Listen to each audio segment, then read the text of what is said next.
जय सिविल घोटाले में जिन लोगों ने घोटाला किया, इस घोटाले को अंजाम दिया, पेपर लीक करवाए, पेपर बेचे, उनके खिलाफ आरोप पत्र सीबीआई ने आरोप पत्र दायर कर लिया है। और सत्य कहेंगे, सत्य लिखेंगे, सत्य चलेंगे। जानकारी यह है कि इसमें जम्मू कश्मीर पुलिस के भी कुछ लोग इन्वॉल्व थे, सीआरपीएफ के भी थे, इसके अलावा सेना के भी कुछ लोग इन्वॉल्व थे, जिनकी मिली भगत से ये सारा घोटाला, ये सारा स्कैम हुआ और पेपर लीक हुआ और पेपर बेचा गया। क्योंकि आप जानते हैं कि जब जेकेपी पीएसआई और जय सिविल के जो एस्पायरेंट थे वो आकर उन्होंने रोड पर आकर प्रदर्शन शुरू किए और उन्होंने कहा कि जेके एसएसबी में कुछ भी सही नहीं चल रहा है, पेपर बेचे जा रहे हैं, हम लोग मेहनत कर करके मर जाते हैं, लेकिन उसके बावजूद हमें हमारी मेहनत का फल नहीं मिलता। और यहाँ पर कुछ तिकड़मबाज लोग हैं, कुछ घोटालेबाज लोग हैं, कुछ माफिया लोग हैं जो पेपरों को बेच रहे हैं और कुछ लोग पेपर खरीद रहे हैं, कुछ युवक पेपर खरीद रहे हैं, उनके परिवार इसमें इन्वॉल्व है और ये मिली भगत से ये सारी साजिश जो है वो चल रही है। उसके बाद इसकी सीबीआई जांच के लिए उपराज्यपाल मनोज सिन्हा की तरफ से निर्देश दिए गए और सीबीआई जांच शुरू हुई और जांच में अब 15 लोगों के खिलाफ आरोप पत्र दायर किया गया है। कौन कौन ये लोग हैं, क्या कुछ इस चार्जशीट में लिखा गया है, विस्तार से हम आपको बताने जा रहे हैं। इसके अलावा आपको ये जो चार्जशीट पेश की गई है इस पर एस्पायरेंट, जेके एसएसपी के एस्पायरेंट क्या कहते हैं, जिन लोगों ने प्रदर्शन किया वो क्या कहते हैं, क्या वो संतुष्ट हैं या नहीं, वो भी जानने की कोशिश करेंगे। जल शक्ति विभाग में सहायक अभियंता सिविल यानी कि असिस्टेंट इंजीनियर सिविल की भर्ती परीक्षा घोटाले में सीबीआई ने 15 आरोपियों के खिलाफ आरोप पत्र दाखिल किया है। इनमें सीआरपीएफ के 3 अधिकारी, 3 कर्मचारी और 1 पूर्व अधिकारी, पुलिस का एएसआई व 1 कांस्टेबल, सेना के 1 अधिकारी व 1 शिक्षक शामिल है। इस मामले में सीबीआई ने 9 जनवरी को जम्मू कश्मीर सरकार की ओर से शिकायत मिलने के बाद एफआईआर दर्ज की थी। जांच में पता चला था कि यतिन यादव नामक व्यक्ति ने अन्य आरोपियों के साथ मिलकर पूरा षड्यंत्र रचा था। प्रिंटिंग प्रेस के कर्मचारी प्रदीप कुमार ने प्रश्न पत्र चुराकर यतिन को दिया था। यतिन ने अनिल कुमार के साथ मिलकर लीक प्रश्न पत्र बेचने का षड्यंत्र रचा। अनिल ने ही अन्य आरोपियों से संपर्क किया। अनिल ने सीआरपीएफ के पूर्व अधिकारी अश्विनी कुमार व हेड कांस्टेबल पवन कुमार से मुलाकात की। अश्विनी ने जम्मू कश्मीर पुलिस के हेड कांस्टेबल रमन शर्मा, शिक्षक Jagdish Lal, CRPF constable Amit Kumar Sharma, CRPF के कुक सुनील शर्मा, सुरेश कुमार शर्मा व राकेश कुमार से मिलकर पेपर खरीदने वाले लोगों का प्रबंध करने को कहा। आपराधिक षड्यंत्र के तहत ही पवन कुमार ने सेना के सिपाही अश्विनी कुमार से भी संपर्क साधा। अभ्यर्थियों को टेम्पो ट्रैवल से पंचकुला ले जाया गया। इसके व्यवस्था एएसआई अशोक कुमार ने की। टेम्पो को अश्विनी के पिता अशोक कुमार चलाकर ले गए थे। इसके बाद पैसा लेकर प्रश्न पत्र बेचा गया। इस पूरे अपराध में अशोक उर्फ पंडित तथा बजेंद्र ने पेपर बांटने में मदद की। सीबीआई ने जांच के सिलसिले में कई राज्यों में कार्रवाई की। सीडीआर के साथ ही अन्य तकनीकी साक्ष्यों, बैंक अकाउंट, टोल डाटा का विश्लेषण किया गया। साथ ही 100 गवाहों की परीक्षण किए गए। जांच एजेंसियों ने 11 महीने 21 दिन में जांच पूरी कर 15 आरोपियों के खिलाफ 30 दिसंबर को चार्जशीट पेश कर दी। Ashok Kumar ASI Jammu Kashmir police, Ashwini Kumar CRPF का retire constable, Raman Kumar Sharma constable JK police, Amit Kumar Sharma CRPF constable, Sunil Sharma CRPF constable, Jagdish Lal शिक्षक, यतिन यादव, अनिल कुमार, अशोक उर्फ अशोक पंडित, वजेंद्र सिंह, राकेश कुमार, सुरेश कुमार शर्मा व प्रदीप कुमार किटियार, पवन कुमार सीआरपीएफ हेड कांस्टेबल और अश्विनी कुमार सेना में सिपाही शामिल हैं। तो सीबीआई की चार्जशीट में 15 लोगों को आरोपी बनाया गया है, जिसमें जम्मू कश्मीर पुलिस के जवान भी हैं, कुछ सीआरपीएफ के हैं और सेना के भी कुछ लोग इसमें शामिल हैं, और लगभग 15। लेकिन इसमें तो प्रश्न ये है कि क्या जेकेएसएसबी के कोई अधिकारी कर्मचारी इसमें संलिप्त नहीं थे, और क्या जिन लोगों ने पेपर खरीदा क्या उसमें वो भी लोग दोषी नहीं पाए गए? इस पर बात करेंगे। हमारे साथ जेकेएसएसबी के एस्पायरेंट है विंकल शर्मा। विंकल जी हेलो। जी दीपक जी नमस्कार। जी दीपक जी नमस्कार। अच्छा, मैं जानना चाह रहा हूँ, ये जो चार्जशीट सीबीआई की तरफ से पेश की है, इसमें 15 लोगों को दोषी बनाया गया है, माना गया है कि ये 15 लोग थे जिन्होंने घोटाला किया, स्कैम किया। इस चार्जशीट को कैसे देख रहे हैं आप? क्या यही लोग दोषी थे कि कुछ इसमें लूप होल आपको लगते हैं? आप संतुष्ट हैं नहीं है? दीपक जी देखिए, चार्जशीट जो उन्होंने अभी दायर करी है सीबीआई ने, उन्होंने तो इनको दोषी बना के रखा होगा, लेकिन क्या यही दोषी थे, ये एक सवाल है आपकी जो मुझे लगता है वाजिब सवाल। बिल्कुल, क्योंकि एक चीज आप देखिए, ये वही दोषी हैं जिन्होंने पीएसआई के टाइम पे भी जिनके ऊपर चार्जशीट हुई, फाइनेंस के भी चार्जशीट हुई नहीं है, ये वही दोषी निकले, उसमें भी यही दोषी निकलेंगे। यहाँ सवाल दीपक जी बड़ा अजीब सा एक मतलब जो मंजर इस समय देखने को मिल रहा है वो क्या है कि कुछ लोग एक हम लोग किसान हैं तो हम लोग देखते हैं कि जब गेहूं का जो खेत होता है उसको फसल सूखी होती है पूरी, तो उसमें जब आग लगती है तो सबसे पहले क्या किया जाता है कि जिस खेत में आग लगी है उसके चारों तरफ से उसको गेहूं को काट दिया जाता है ताकि क्या हो, दूसरी फसल में आग ना पहुंचे, है ना। ये बिल्कुल उसी तरीके से काम किया जा रहा है। जिन लोगों ने अगर पेपर बेचा, ये जो सीआरपीएफ के जो है एम्प्लॉइज है इसमें, सीआरपी वाले या कुछ अधिकारी तो वैसे है नहीं, उतने बड़े अधिकारी तो है नहीं, लेकिन जो भी ये जो कांस्टेबल है, चाहे वो जेकेपी में है चाहे वो सीआरपीएफ में है या कुछ रिटायर्ड है, इन लोगों के पास की बात ये है ही नहीं। मैं आपको बताऊं क्यों नहीं है। ये लोग रहते कहाँ है? कोई अखनूर से है, कोई जो वो खोड़ से है। हाँ। तो फिर इनकी जो लिंक है वो उधमपुर कैसे पहुंचे, इनके लिंक जो है वो कठुआ में कैसे पहुंचे, राजौरी में कैसे पहुंचे? मतलब छोटे कर्मचारियों का काम है नहीं। एक एएसआई, एक जम्मू कश्मीर पुलिस का एक एएसआई, मतलब 3 पेपरों में इतनी बड़ी उसकी सम्मिलितता, उसकी शामिल होने की इतनी बड़ी वो जानकारियां जो सीबीआई दे रही है चार्जशीट में, ऐसा कैसे हो सकता है कि एक सिर्फ एएसआई ने कर दिया? और ऐसा हो सकता है अगर, तो फिर उसी के बच्चे तो ये बयान दे रहे हैं ना कि भाई जो है हम लोगों ने देखा पहले पेपर बिक रहे थे तो हमने भी पेपर खरीद लिया। हाँ। क्योंकि सब पेपर बिक रहे थे। तो ये कहीं ना कहीं जो मेन जो लोग थे उनको बचाने के लिए, अब देखो इसकी टाइमिंग भी कितनी अजीब है। अभी क्लोजिंग का टाइम चल रहा है इस समय, जो है वो इनको अपने जो चालान पेश करने थे। आप देखिए ना, जेई का पेपर हो गया, जिन एक्यूज्ड जिन लोगों ने पहले पेपर खरीदा था पिछली बार जब स्कैम हुआ, उन सब ने पेपर दिया हो।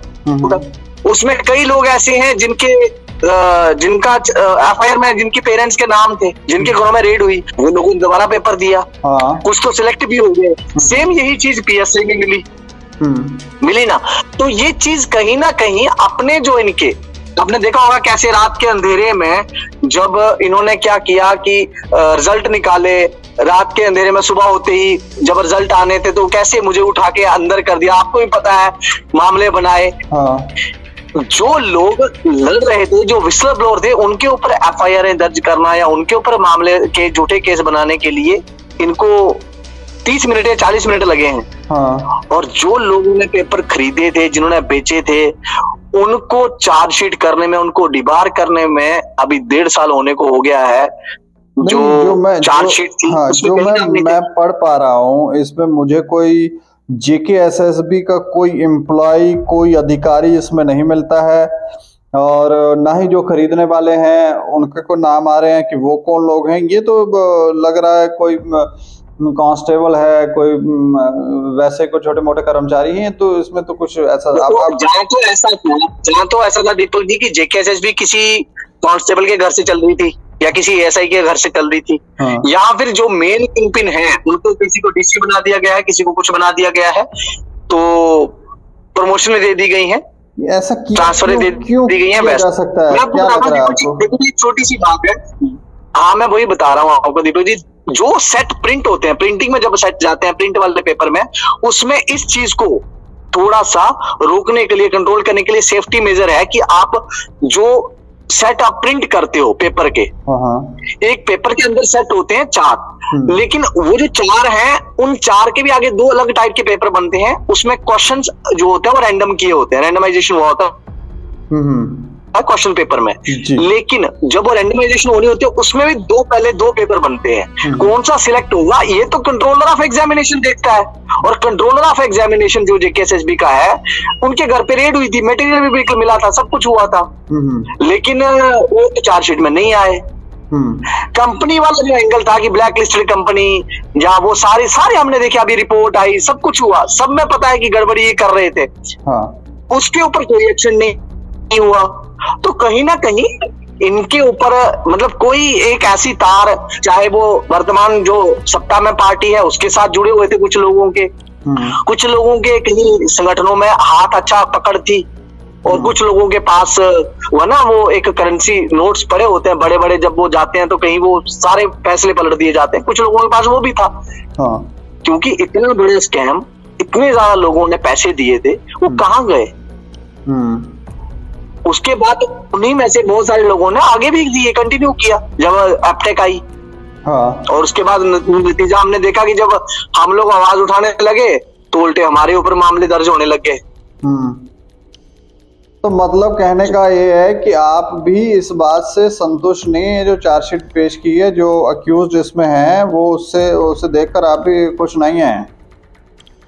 अब मुझे बताइए ना दीपक जी, संतुष्टि कैसी? लड़ाई किससे थी? हमारी चोरों से। और जिन लोगों ने चोरियां करी और जिन लोगों ने चोरियां कराई, वो दोनों लोग, एक को प्रमोशनें मिल गई, एक को नौकरियां मिल गई। तो जो हम लोग लड़ रहे थे वो तो लड़ ही रहे हैं, हमें तो बस हमारे ऊपर मामले मिले हैं, कंप्लेंट दर्ज हुई है हमारे ऊपर, और हमें ऊपर हमारी गिरफ्तारियां हुई है, इसके अलावा कुछ नहीं। अच्छा, आप पर कंप्लेंट भी दर्ज कर दी है? पुलिस ने तो मामले दर्ज करे ही है ना। आप डिटेंशन करा था तो किस आधार पे किया? उन्होंने तो कुछ मामला दर्ज किया था तभी तो डिटेन किया था। आप सब लोगों के संज्ञान में ये चीज तो है ही ना कि किस तरह से रात के अंधेरे में रिजल्ट निकला, और अगले दिन सुबह जो है किस तरह से मारते हुए जो है वो मुझे गिरफ्तार किया गया था, मेरे साथियों को जो है वो थाने में लिया जाया गया था। आपको भी तो है ना जानकारी इस चीज की। तो मतलब अभी आप आगे फर्दर आप लोग क्या चाह रहे हैं इसमें? क्या विचार है कि क्या होना चाहिए या क्या है?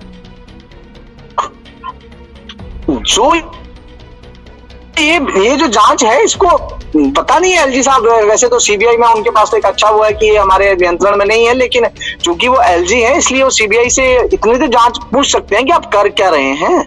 जो अगर किसी सीबीआई ऑफिसर ने ढील दे रखी है तो भी पूछना चाहिए उसको, और अगर लगता है नहीं है तो जो केस है पैरेलल उसका इन्वेस्टिगेशन यहाँ होना चाहिए, री इन्वेस्टिगेट करा देना चाहिए। क्योंकि जिन लोगों ने गड़बड़ियां करी थी उन लोगों को सजा मिलनी ही चाहिए, नहीं तो दोबारा बार बार ये जो चीजें आज भी देखने को मिलती है कि कोई तराल में पकड़ा जाता है तो कोई जुर्म में पकड़ा जाता है, नहीं तो ये चलता रहेगा कि ये लोगों ने कोई मीटिंग की होगी और दोबारा हम घोटाले नहीं करेंगे, स्कैम नहीं करेंगे, एक बार हमें बख्श दिया जाए तो फिर हो सकता है इनको बख्श दिया गया हो या कोई फेवर वेवर लिया हो, कुछ ऐसा तो नहीं लग रहा आपको? ये तो अजीब है ना कि जो गुनाह है, जो गुनाह कर दिया उसने, उसके लिए उसको सजा नहीं देनी है, या उनके पास से कुछ मिला ही नहीं है? वो लोग इतने ज्यादा खतरनाक हैं कि उनके पास कोई सबूत ही नहीं मिला उन्होंने अपने लिंक तोड़ दिए कि हम तक पहुंचे ही नहीं है सीबीआई की जांच। ऐसा भी कुछ कर सकते हैं ये लोग? लिंक कैसे? लिंक जब खुद तोड़ दिया गया, मैं आपको कह रहा हूँ, लिंक जब खुद तोड़ दिया गया है, लिंक में क्या है कि भाई जिन लोगों, मैंने वही कहा कि पेपर कौन सा पब्लिश पेपर होते हैं 2, उसमें से कौन सा डिस्ट्रीब्यूट होगा ये सिर्फ और सिर्फ कंट्रोलर को पता है जी, कंट्रोलर ऑफ एग्जामिनेशन को। अगर एजेंट को ये पता लगने लग गया तो कैसे? हमने देखा था पीएसआई की चार्जशीट में कि लगातार वो कांटेक्ट में था कंट्रोलर के, उसमें जो किंग पिन थे, तो फिर कंट्रोलर के साथ कांटेक्ट में क्यों? उसकी मासी का बेटा था वो एक्यूज्ड की, नहीं। तो कहीं ना कहीं तार बहुत ऊपर तक जुड़े थे, चाहे वो एक पावरफुल पोजीशन पे बैठे हुए लोगों के साथ जुड़े थे, चाहे वो पुराने जो आज तो वर्तमान में तो ट्रांसफर हो चुकी है उनकी कुछ एडवाइजर्स थे, उन लोगों ने इस चीज को उस टाइप पे संज्ञान नहीं लिया जिन्होंने, उनके ऊपर भी एक संशय जाता है कि क्या कारण था कि उन्होंने संज्ञान क्यों नहीं लिया जी। तो इसके अलावा एक और बड़ी आप देखिए ना, आप मतलब मैं नहीं क्या ये कहता कि एलजी साहब ने इसमें संज्ञान नहीं लिया, लेकिन कहीं ना कहीं संज्ञान दिखावा लग रहा है। आप देखिए कितनी देर हो गई है, पूरे देश में अलग अलग प्रदेशों में कानून बने पेपर लीक को लेकर, डेडिकेटेड कानून बने, लेकिन हमारे यहाँ कानून बदल दिया गया। क्या ऐसा नहीं है कि कानून बन जाने के बाद इन लोगों को सजा थोड़ी कड़ी मिलेगी, ज्यादा सख्त सजा ना मिल जाए, इसलिए कानून बना ही नहीं अभी तक। अच्छा, कानून तो सख्त कानून तो होना चाहिए था ना, कानून पे क्यों नहीं बना अभी तक? तुम्हारी मांगे क्या थी जब हम सड़कों पे आए, जब लाठीचार्ज हमारे ऊपर हुआ, हमारी मांगे क्या थी? हमारी मांगे थी कि कानून आना चाहिए सख्त, एप्टेक को बाहर करो और इसकी जांच कराओ एसआईटी से। एसआईटी जांच वाला नहीं मांगा, जो कमेटी बैठी थी उसकी रिपोर्ट आई वो इनके अगेंस्ट थी, जो उसको निर्णय नहीं मांगा। इसके अलावा जो कानून की बात कर रहे हैं, एप्टेक को बाहर हटाना पड़ गया क्योंकि जब उसके पेपर लीक थे, उसके एम्प्लॉय से वो सारी चीजें जो हमने कहा वो सच दिखा इनको, तो उन्होंने हटाया। उसके बाद जो कानून था वो ठंडे बस्ते में चला गया। क्यों? क्लियर कट यही दिखता है ना, कौन इतनी, जिन लोगों ने ये एग्रीमेंट किया है कि क्योंकि इस केस में आज की डेट में, आज लिखवा के ले लीजिए, इन लोगों को जो सजा होगी ज्यादा से ज्यादा 2 साल, और वो भी ये सजा उस टाइम पे आएगा कि इतनी सजा तो ये काट चुके हैं, तो ये छूट जाएंगे। और फाइन पे अगर बात करेंगे तो 500-700 रुपए, 1000 रुपए, 2000 रुपए इनको फाइन होगा। किसको? ये जो लोग जिन्होंने पेपर चोरी किया है जी। अब मुझे बताइए, इतने से के लिए वो यही तो चाहते थे कि भाई अगर कुछ हो, कोई तो अपने सर पे ले ले, सारे ना फंसे तो कोई तो ले ले। नहीं तो आपने देखा होगा कैसे एक दिन खाली एक हेडलाइन छपती है कि कोई एक बड़ा आला अधिकारी है पुलिस डिपार्टमेंट का, अगले दिन वो हेडलाइन भी गायब हो जाती है और वो केस वहां से डाइवर्ट हो जाता है। किसके इशारे पे टेम्पू जो है वो हायर करे थे, ये चीज अखबारों में आती है, और अगले ही दिन जो उसके 2 दिन के बाद जो हेडलाइंस बनती है उसमें सारा का सारा वो एक एएसआई के थ्रू हो जाता है। एक एएसआई ने कितनी बार टेम्पू देखिए, बड़ी हैरानी की बात है, मतलब इनको जिन लोगों ने किया है वो इतना भी नहीं, देखो चोरी करने का भी सलीका होता है, ये चोरी करने का तरीका देखिए इनका कि लोगों को बचा कैसे रहे। हर बार यहाँ से जाता है एक एएसआई, हर बार टेम्पू को हायर करता है, तीनों पेपरों में वो टेम्पू लेके जाता है, भर के लेके जाता है। टेम्पू में लोग भी जाते हैं, प्रेस से पेपर भी चोरी होता है जी, पेपर बनता भी है, टेम्पू वाला भी है, टेम्पू भी है, जो लोग पेपर बेच रहे हैं वो भी है, लेकिन जो पेपर खरीद रहे हैं वो कौन है? वो कहाँ गए? मतलब वो अदृश्य हो गए। तो प्रेस वाला कहाँ गया? वो प्रेस वाला तो उसमें तो उन्होंने कह दिया है कि छोटा अधिकारी कोई कर्मचारी है, लेकिन जिन लोगों ने पेपर खरीदे, जो टेम्पो में बैठ के गए, वो कहाँ है? वो तो ना दिखे जाते हुए ना आते हुए दिख रहे हैं। वो चार्जशीट में नहीं दिखते, वो खाली लिस्टों में दिखते थे जी, और कहीं नहीं दिखे। तभी हमने देखा कि जिन लोगों के 138 नंबर थे पिछली बार, इस बार उनके 100 से नीचे आ गए, कईयों के तो 60 आ गए, कईयों के 65 आ गए। कैसे? वो सिलेक्टेड हमने लिस्टें देखी दीपक जी, हमने लिस्ट नहीं, बहुत सारे तो मोस्टली उसमें से बाहर है, लेकिन कुछ ऐसे हैं जिनके ऊपर एफआईआर भी है, जिनके घरों में रेडें पड़ी है, वो सिलेक्टेड है कैटेगरी में कोई ऐसा। अब इसमें एक चीज और देखिए ना दीपक जी, आप जिन लोगों ने पेपर खरीदा उनको तो आपने डिबार भी नहीं करा, सजा तो दूर की बात है, डिबारमेंट तो एक अच्छी सजा थी, वो तो एक लीनियंट सजा थी, वो तो करनी चाहिए थी, इन्होंने वो भी नहीं करा। तो फिर आप कैसे कह सकते हैं कि इससे हम संतुष्ट हों? चलो, शुक्रिया विंकल जी हमसे चर्चा करने के लिए, बात करने के लिए। तो ये देखें, एस्पायरेंट संतुष्ट नहीं है, क्योंकि जो चार्जशीट में जिन लोगों को आरोपी बनाया गया है, वो जिस तरह से देखा जा रहा है कि छोटे मोटे कर्मचारी ही हैं, ज्यादा कोई बड़े लेवल के लोग इसमें दिखते नहीं हैं। जो लोग पेपर खरीदने गए वो कहाँ चले गए, जीकेएसएसबी की कोई लोग इसमें दिख नहीं रहे हैं। तो कहीं ना कहीं एस्पायरेंट असंतुष्ट हैं, लेकिन सीबीआई की तरफ से चार्जशीट पेश जरूर की गई है, 15 लोगों के नाम इसमें हैं। इस पर आप भी अपनी राय रख सकते हैं, बता सकते हैं कि क्या आप लोग संतुष्ट हैं या नहीं, या फिर दोबारा से जांच होनी चाहिए और जो लोग दोषी हैं उन्हें दंड मिलना चाहिए। और देखते रहें दैनिक सवेरा समाचार। मुझे और मेरे सहयोगियों को दें इजाजत। नमस्कार।